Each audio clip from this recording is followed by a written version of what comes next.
Hi welcome back to my channel. ఈరోజు కథ నువ్వే కావాలి 4వ భాగాన్ని వినేద్దాం. ఆఫీస్ వర్క్ అవ్వడంతో బయటికి వచ్చి ఏదో ఆలోచిస్తూ నడుస్తుంది అంజలి. అంజలి, ఏమైంది? మార్నింగ్ వచ్చిన దగ్గర నుంచి ఇలానే ఉన్నావు. ఏం లేదు శ్రీజ, నిజం చెప్పు. మళ్ళీ ఆ పెద్దాయన నిన్ను ఏమన్నా అన్నారా? లేదు, నా బాధ అది కాదు. చైన్ కోసం వెళ్ళాను కదా, కానీ చైన్ ఎక్కడో హాస్పిటల్లోనే పడేశానే. అదేంటి అలా ఎలా పడేశావు? నువ్వు అసలు వెళ్ళిందే చైన్ కోసం కదా. అవును, ఇప్పుడు అమ్మకి ఎలా డబ్బులు ఇవ్వాలో నాకు అర్థం కావడం లేదు. నేనేమో మాట ఇచ్చాను, భయంగా ఉంది అన్నది అంజలి. దీనికే భయం ఎందుకు? ఒకసారి హాస్పిటల్కి వెళ్దాం పదా. రుద్ర ఫేస్, అతను చేసిన పని మాటలు గుర్తుకు రాగానే అంజలికి భయం వేసి, వద్దే, అస్తమానం వెళితే బాగోదు. పైగా ఆ పెద్దాయన ఏదోటి అంటారు. అంజలి, నువ్వేనా మాట్లాడుతుంది? ఏమైందే అలా అంటున్నావు? మీ అమ్మ చైన్ అంటే నీకు చాలా ఇష్టం కదే, అలాంటిది ఎలా వద్దు అనుకుంటున్నావు?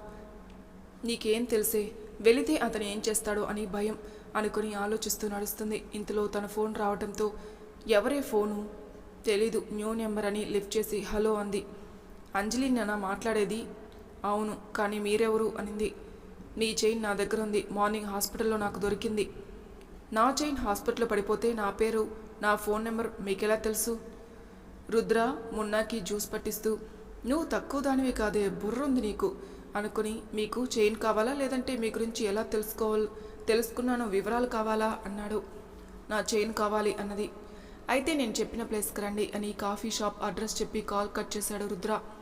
అంజలి డౌట్గా కాల్ కట్ చేసి శ్రీజ వైపు చూసింది. ఏమైందే? ఎవరో తెలీదే, ఫోన్ చేసి చైన్ కావాలితే కాఫీ షాప్కి రండి అని అడ్రస్ చెప్పి మరీ కాల్ కట్ చేశాడు. దానికే ఎందుకు అంత అనుమానం? పద వెళ్దాం అన్నది శ్రీజ. అని ఇద్దరు రుద్ర చెప్పిన కాఫీ షాప్ దగ్గరికి వెళ్ళారు.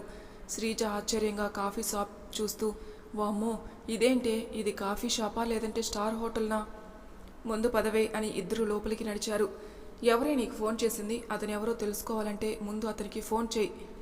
హా అని అంజలి రుద్ర నెంబర్కి ఫోన్ చేసింది. అంజలిని చూస్తేనే రుద్ర ఫోన్ లిఫ్ట్ చేసి, శారీలో చాలా అందంగా ఉన్నావు. వెనక నుంచి నీ వీపు అందమైన నడుము వంపు. చెప్పాలంటే ఆ నెలవంక లాంటి నడుము, మధ్యన పడుతున్న ఆ చిన్న మడత నాకు విక్రిస్తుందనుకో. రుద్ర మాటలకి అంజలి కోపంగా మారిపోయింది. ఏయ్, ఎవరు నువ్వు? ఎవరు తెలుసుకోవాలంటే ముందు నువ్వు నా ముఖం చూడాలి. అసలు ఎక్కడున్నావు నువ్వు? అండి నుంచి నువ్వు వరకు వచ్చిందంటే నేను నీకు చాలా దగ్గర అవుతున్నాను. షటప్. కోపంలో కూడా చాలా హాట్గా ఉన్నావు అని మిర్రర్ అంజలి పెదవుల్ని చూస్తూ అన్నాడు. కోపంలో ఆమె ముక్కు ఎర్రబడింది.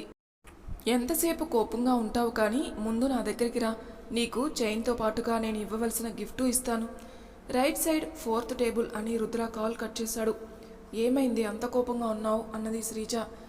వెయిట్, చెప్తాను అని కోపంగా వెనక్కి తిరిగి 4th టేబుల్ వైపు చూసింది. మున్నాకి జ్యూస్ పట్టిస్తున్నాడు రుద్ర. ఆమెకి కనిపించడం లేదు. అంజలి ఫోన్ కట్ చేయగానే కావాలనే మరో చైర్లో ఆమెకి కనిపించకుండా కూర్చున్నాడు. కోపంగా ముందుకు వెళ్ళి మున్నాని చూసి షాక్ అయింది. మున్నాతో పాటు ఆమె చూపు ఎదురుగా ఉన్న మిర్రర్ వైపు పడింది. తననే తదేకంగా చూస్తున్నాడు రుద్ర. మిర్రర్లో అంజలి తనని చూస్తుండడం చూసి రుద్ర చిన్న స్మైల్ ఇచ్చాడు. కోపంగా అతని ఎదురుగా వచ్చి చైన్ ఇవ్వండి అంది. ఇస్తాను, ముందు కూర్చో. షటప్, ఇప్పటికే నోటికొచ్చిందల్లా వాగావు. ఇంకోసారి ఎక్కువ మాట్లాడావంటే ఏం చేస్తానో నాకే తెలీదు. హాయ్ ఆంటీ అని వెనక్కి తిరిగి అంజలి వైపు చూశాడు మున్నా.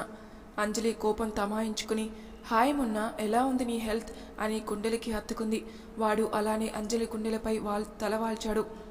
కూర్చోండి, కాఫీ తాగుదాం అని అంజలి శ్రీజ వైపు చూశాడు. నా చైన్ ఇవ్వండి, నాకు టైం అవుతుంది అన్నది. ఇస్తాను, కానీ ముందు కాఫీ తాగు అన్నాడు.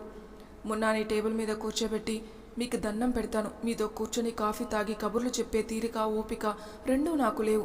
దయచేసి నా చైన్ ఇవ్వండి అన్నది అంజలి. ఎందుకు అంజలి అంత కొంప మునిగే పనులు? జస్ట్ కాఫీనే కదా తాగమంటున్నాను, దానికే ఎందుకు ఘాటుగా చూస్తున్నావు? అంజలి, ఆఫీస్ నుంచి కాల్ వస్తుంది, నేను బయట ఉంటాను, నువ్వు తొందరగా చైన్ తీసుకొనిరా అన్నది శ్రీజ. అని రుద్ర వైపు చూస్తుంది. కాఫీ తాగితే నీ చైన్ నీకు ఇచ్చేస్తాను అన్నాడు. లేదంటే ఇవ్వరా అంది. ఇవ్వను, నా చేతులతోనే నేనే నీ మెడలో వేస్తాను. షాక్గా అతని వైపు చూసి కామ్గా చైర్లో కూర్చుంది. కాస్త నవ్వు ముఖం పెట్టు. ఎందుకు పక్కకు పెట్టుకుంటున్నావు? నీకెందుకు, నేను ఎలా ఉంటే నీకెందుకు? మొన్న తన వైపే చూడడంతో అంజలి కోపం తగ్గించుకొని మున్నాని దగ్గరికి తీసుకుంది. వాడిలా నన్ను కూడా దగ్గరికి తీసుకోవచ్చు కదా అన్నాడు. షాక్గా రుద్ర వైపు చూసి, పిల్లల ముందు ఎలా మాట్లాడాలో కూడా తెలియదా నీకు? ఆ నోటికి అడ్డు అడుపు ఉండదా? వాడు చాక్లెట్ తింటున్నాడు, మన మాటలు అంతగా ఏం పట్టించుకోడు. కానీ చెప్పు, ఎప్పుడు పెళ్లి చేసుకుందాం అన్నాడు. వెయిటర్ వచ్చి కాఫీ కప్స్ టేబుల్ మీద పెట్టడంతో తీసుకొని కాఫీ చెప్పు, ఎప్పుడు పెళ్లి చేసుకుందాం అన్నాడు. చెప్పాను కదా, నేను అసలే పెళ్ళే చేసుకోనని. నువ్వు చేసుకోకు, నేనే నిన్ను చేసుకుంటాను అన్నాడు. అంజలి అసహనంగా చూసింది. అసలు నా గురించి మీరేమనుకుంటున్నారు? మంచి అమ్మాయివి అనుకుంటున్నాను. మీరు అనుకున్నంత మంచిదాన్నైతే నేను కాదు అని కాఫీ ఫాస్ట్గా సిప్ చేసి, అయిపోయింది కదా, నా చైన్ ఇవ్వండి అంది. రుద్ర చైన్ ఆమె చేతిలో పెట్టి, కాసేపు ఉండొచ్చు కదా, సీరియస్ లుక్ ఇచ్చి కోపంగా పైకి లేచింది. కోపంలో కూడా చాలా అందంగా ఉన్నావు అన్నాడు. ఏంటి వీడి ఇలా తగులుకున్నాడు? డబ్బుందనే పొగరుతో నాతో ఈ రకంగా మాట్లాడుతున్నాడా అనుకుని తన బ్యాగ్లో ఉన్న డబ్బులు తీసి, నా కాఫీ డబ్బులు ఇచ్చేయండి అన్నది. నేను కడతాను కదా, నువ్వెందుకు ఇస్తున్నావు? నేను తాగిన కాఫీ డబ్బులు నేనే ఇస్తాను, కావాలంటే మీ డబ్బులు కూడా నేనే ఇస్తాను. ఆ మాటకి రుద్ర చురుగ్గా చూశాడు. అంజలి కోపంగా బయటికి వచ్చింది. ఆమె వెనకే రుద్ర మున్నాను ఎత్తుకుని, ఇది చాలా తిక్కదానిలా ఉంది, పైకేమో ఇన్నసెంట్గా కనిపిస్తుంది అనుకుని ఆమె వెనకే బయటికి వచ్చాడు. ఆంటీ బాయ్ అన్నాడు మున్నా. బాయ్ మున్నా. శ్రీజ వెళ్దామా అన్నది అంజలి. హా పద అని ఇద్దరు ముందుకు వెళ్ళారు. బాబా, ఆ ఆంటీతో కాఫీ ఎందుకు తాగావు అన్నాడు. ఆంటీ చాలా బాగుంది కదా అందుకు. మున్నా ఏం అర్థం కాక రుద్ర వైపు చూశాడు. హాస్పిటల్కి వెళ్ళాక ఎందుకు కాఫీ తాగాను నీకు అర్థమయ్యేలా చెప్తాను, సరేనా? హా బాబా అని వాడి చాక్లెట్ తినటంలో ఇంట్రెస్ట్ చూపాడు. ఏంటే కాఫీ తాగలేదా, తొందరగా బయటకు వచ్చావు అన్నది శ్రీజ. మరి ఏం చేయను, ఉదయం నుంచి నాకు మనశ్శాంతి లేకుండా చేస్తున్నాడు. ఏమైందే? ఏం లేదు అని చుట్టూ చూసింది. ఏమైందే చుట్టూ చూస్తున్నావు? చైన్ తాకట్టు పెడతానే. అంజలి అన్నది శ్రీజ. పిల్లలు ఆకలితో ఉంటారు కదే, ముందు పద అని ఎదురుగా ఉన్న గోల్డ్ షాప్ దగ్గరికి వెళ్ళి చైన్ తాకట్టు పెట్టి డబ్బు తీసుకుని బయటికి వచ్చింది.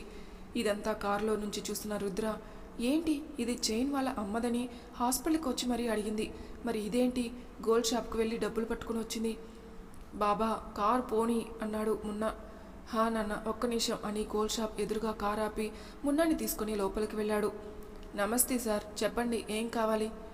అది ఇప్పుడు ఇద్దరు అమ్మాయి లోపలికి వచ్చారు కదా. అవును సార్. ఎందుకు వచ్చారు? చైన్ తాకట్టు పెట్టడానికి సార్. ఆ అమ్మాయి. అవునా? అవును సార్. ఎంత ఇచ్చారు తనకి మనీ అని అడిగాడు. 20,000 సార్. నేను డబ్బులు ఇచ్చేస్తాను, ఆ చైన్ నాకు ఇచ్చేయండి సార్ అని అతను మొహమాట పడుతుంటే, ఏమైంది అన్నాడు. సార్ తను చాలా మంచి అమ్మాయి సార్. ఒకసారి మా అబ్బాయికి యాక్సిడెంట్ అయితే తనే మా అబ్బాయి ప్రాణాలు కాపాడింది. నా మీద నమ్మకంతో తను ఈ చైన్ తాకట్టు పెట్టింది. మీకు ఎలా ఇవ్వగలను? మీ అబ్బాయి ప్రాణాలు కాపాడింది అంటున్నావు, మరి చైన్ ఎలా తాకట్టు పెట్టించుకున్నావు? హెల్ప్ చేయొచ్చుగా. అయ్యో సార్, 50,000 చేతిలో పెట్టాను, పట్టుకుని వెళ్ళుమ్మా అని, కానీ తను తీసుకోలేదు సార్. దీనికి సెల్ఫ్ రెస్పెక్ట్ టన్నుల్లో ఉంది అనుకొని. అవునా, సరే ఆ చైన్ ఇటివ్వు, డబ్బులు నేను ఇచ్చేస్తాను. సార్ తను అడిగితే ఏమని సమాధానం చెప్పాలి?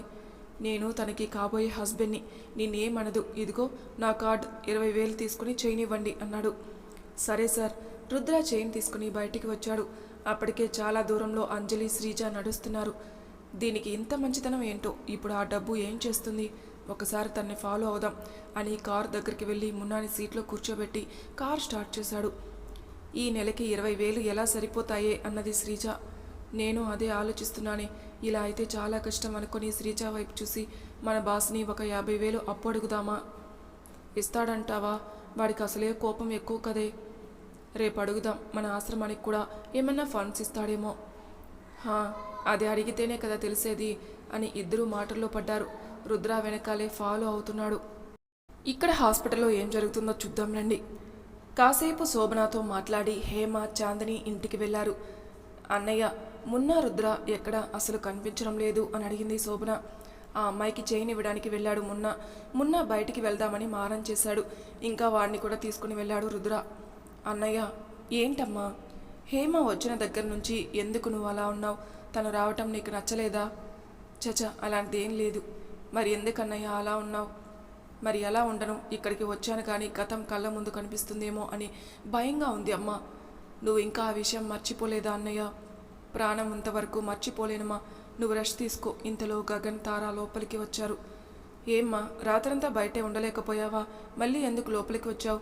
మీ మామయ్య కోసం అందరి కోసం ఆలోచిస్తావు కానీ నీ కోసం మాత్రం నువ్వు ఆలోచించుకో. మామూలుగానే బయటికి వెళ్ళాను బాబాయ్ అన్నది. నాకు తెలుసు కానీ ముందు కూర్చోండి ఇద్దరు అన్నాడు. ఈ మున్నా ఉంటే చాలు, రుద్ర కూడా చిన్న పిల్లాడైపోతాడు. ఇద్దరూ షికార్కి వెళ్ళి ఎప్పుడు వస్తారు? ఏంట్రా గగన్, మీ అత్తయ్య రాగానే బయటికి వెళ్ళిపోయావు? ఊరుకో మావయ్య, ఆవిడంటేనే నచ్చదు నాకు. పైగా ఎప్పుడు లేనిది అమ్మ కోసం హాస్పిటల్కి వచ్చిందంటే నాకెందుకో తేడా కొడుతుంది. సేమ్ నాకు అదే డౌట్ రా. మీ నాన్న కూడా మీ అత్తయ్యని ఇంటి దగ్గర డ్రాప్ చేయడానికి వెళ్ళాడు. చూద్దాం ఏం జరుగుతుందో. అత్తయ్య మీరు ముందు జ్యూస్ తాగండి అని తార శోభనాకి జ్యూస్ పట్టిస్తుంటే అప్పుడే లోపలికి వచ్చాక చంద్రశేఖర్ వచ్చాడు. ఏంటి బావా ఇంత లేట్ అయింది అన్నాడు. తన మామయ్య గారు రావటంతో తార బయటికి వెళ్దామని ముందుకు అడుగు వేస్తుంటే శోభన తార చేతిని పట్టుకొని, ఇక్కడ అందరూ మన వల్లే తార, నువ్వు బయటికి వెళ్ళావంటే ఊరుకునేదే లేదు, వెళ్ళి గగన్ పక్కన కూర్చో అన్నది. చంద్రశేఖర్ కోపంగా చూశాడు. అత్తయ్య అన్నది.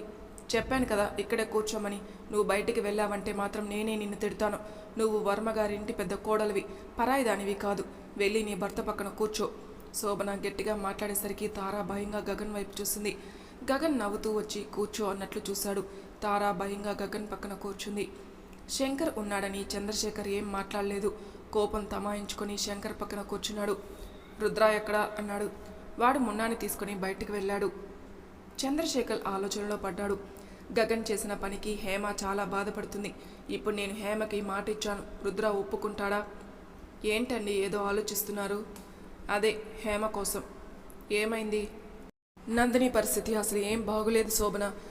గదిలో ఒంటరిగానే ఉంటుంది, భోజనం కూడా చేయటం లేదు అన్నాడు చంద్రశేఖర్.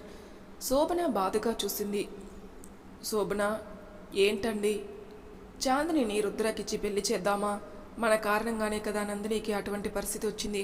కనీసం రుద్రాని అయినా చాందినికిచ్చి పెళ్లి చేస్తే హేమ హరి ఇద్దరు కోపం కొంచెం అయినా తగ్గుతుంది. ఆ మాటకి శంకర్ గగన్ ఒకరి ముఖాలొకరు చూసుకున్నారు. కానీ రుద్రని అడగకుండా మనం ముందుకు అడుగు వేయలేం కదా. శంకర్ చెప్పండి బావా. లండన్లో రుద్ర ఎవరినైనా లవ్ చేశాడా? లేదు బావా. వాడి మనసులో ఎవరూ లేరు కదా. వాడి ఎక్కువగా నీతోనే క్లోజ్గా ఉండేది. ఏ విషయమైనా నీకు చెబుతాడు కదా, అందుకే అడిగాను. నాకు తెలిసినంత వరకు వాడు ఎవరిని లవ్ చేయలేదు. వాడి మనసులో ఎవరూ లేరు. అయినా ఒక మాట వాడిని అడుగు బావా. ముందులా జరిగింది అంటే పరిస్థితి మళ్ళీ వేరుగా ఉంటుంది.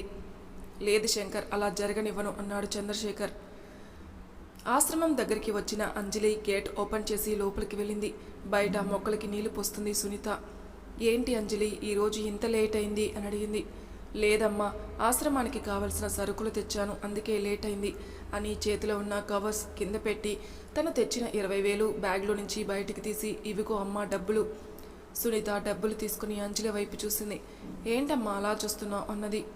సునీత నవ్వుతూ, శాలరీ ఇవ్వలేదని మెడలో ఉన్న చైన్ తాకట్టు పెట్టి డబ్బులు తెచ్చావా? శ్రీజ అంజలి ఇద్దరు షాక్ అయ్యారు. చెప్పంజలి అన్నది. అమ్మ చైను నేను తాకట్టు పెట్టలేదు, ఎక్కడో పడిపోయింది అన్నది. పిచ్చి అంజలి, చిన్నప్పటి నుంచి నేను చూస్తున్నాను. నీ గురించి నాకు తెలీదా?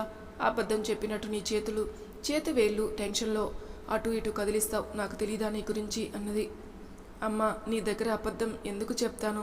ఇచ్చిన శాలరీ ఒకరికి యాక్సిడెంట్ అయిందని ఖర్చు చేశాను. చేతిలో డబ్బులు లేవు, అందుకే చైన్ అమ్మేశాను. శాలరీ రాగానే చైన్ తీసుకుంటాను. షాప్ అతను తెలిసిన వాడే. నా చైన్ ఎక్కడికి పోదమ్మా అన్నది. అంజలి, ఈ డబ్బులు వద్దు అంజలి. ఆ చైన్ అంటే నీకెంత ఇష్టమో నాకు తెలుసు. ఈ డబ్బులు తిరిగిచ్చేసి చైన్ తెచ్చుకో. నువ్వు డబ్బులు ఏదో ఒక రకంగా మనకి వస్తాయి. ఆ దేవుడి మీద నాకు నమ్మకం ఉంది అన్నది. అమ్మ ఇప్పుడు కనుక మీరు ఈ డబ్బులు తీసుకోకపోతే నేను మీతో అస్సలు మాట్లాడను. నేనే వేస్తాను మొక్కలకి నీళ్లు, మీరు లోపలికి వెళ్ళండి అమ్మ. అంజలి గురించి తెలిసిన సునీత కవర్స్ తీసుకుని లోపలికి వెళ్ళింది. అంజలి తొందరగా రావే, టెర్రస్ పైకి వెళ్దాం అన్నది శ్రీజ. నీకు అప్పుడే నిద్ర వస్తుందా? నువ్వు స్నానం చేసి భోజనం చేశాకే టెర్రస్ పైకి వెళ్ళు, సరేనా? అని శ్రీజ లోపలికి వెళ్ళింది. అంజలి మొక్కలకి నీళ్లు పోసి కుండీలో మట్టి సర్దుతుంది. దూరం నుంచి ఇదంతా చూస్తున్నాడు రుద్ర. బాబా అన్నాడు మొన్న. ఏంటి అలా చూస్తున్నావు? మనం లోపలికి వెళదామా?